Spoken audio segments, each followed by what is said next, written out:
نن نفس نه وروره افغانستان هم غلام دی، غلام ملک دی. خو موږ ته وایي چې تاسو د پنجاب غلامان یې، د الخوارۍ پلانکۍ هډینګلۍ.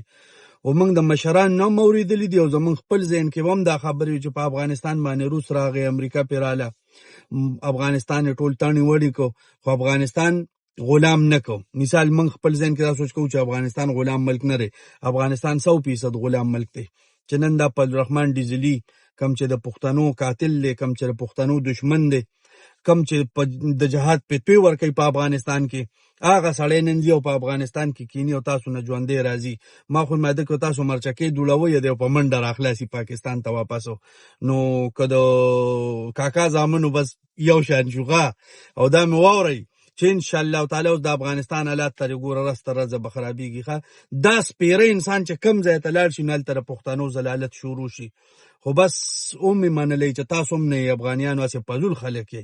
تاسو یو فضلالرحمن نه د افغانستان نه منې کو او نه خو ورسره هلته څه چل وکړو. دومره یو لږه سزا خو به ولې ورکړې وه چې ته هم پته لګېدلی وی.